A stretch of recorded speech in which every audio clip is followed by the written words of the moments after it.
Quoi? Tu connais pas l'histoire du roi Hérode? Bon, je t'explique, hein, mais rapidos!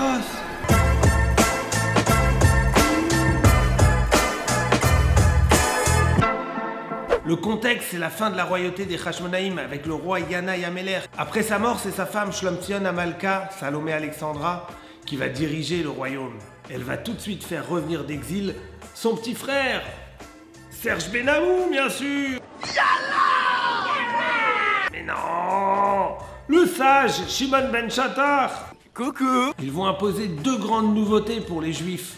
La première, c'est la Ketouva, ce contrat de mariage qui protège la femme en cas de décès ou de divorce. La deuxième, c'est dans le domaine de l'éducation.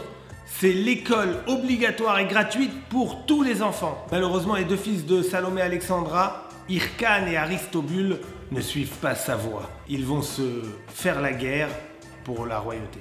Pascal, éducateur. Les adolescents difficiles, il connaît. Pascal est le grand frère. Pour départager la guerre entre Hircan et Aristobule, on va faire appel à l'armée romaine et à Pompée. Grosse erreur. À la boulette. Les Romains vont venir sur place pour trancher, et une fois qu'ils arrivent, ils repartent plus. C'est donc en moins 63 avant l'ère vulgaire que les Romains imposent leur loi en Judée. C'est donc la fin de l'indépendance d'Israël en terre de Judée. Elle aura duré 78 ans. Les Romains placent Hircan, un des fils de Shlomtzion Amalka, comme gouverneur de Judée. Mais en réalité, le pouvoir est entre les mains de son bras droit. Son bras droit, Antipater, fait partie des peuplades qui ont été converties de force lors des conquêtes d'Israël. Grosse erreur, le judaïsme normalement n'est pas prosélyte. Antipater va placer son fils Hérode comme gouverneur de toute une partie de la Judée. Hérode assassine à tour de bras tous ceux qui sont contre lui. C'est pas bien. Et d'ailleurs, pour se donner une légitimité, il va décider d'épouser la dernière fille de la famille des Hashmonaïm, Mariam, et il va s'autoproclamer roi de Judée.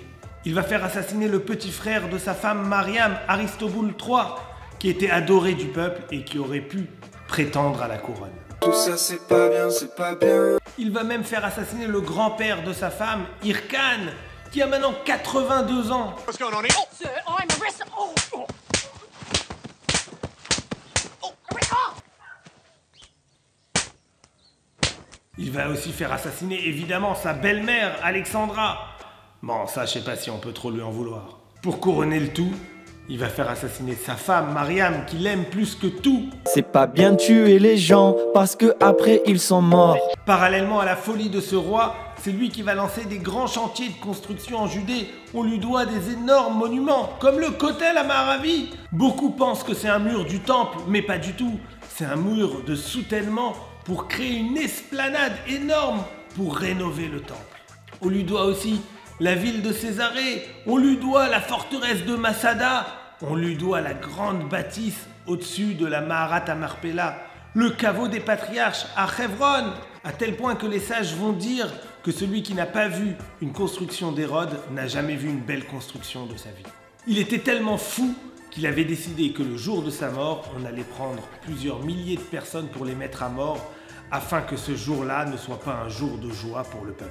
Mais il est complètement fou, ce mec! Ça ne sera pas mis en application, mais ça montre la folie de ce roi qui restera dans la mémoire juive comme un grand mégalomane qui a assassiné toute sa famille, mais qui a aussi fait d'énormes choses. Intéresse-toi un peu à ton histoire.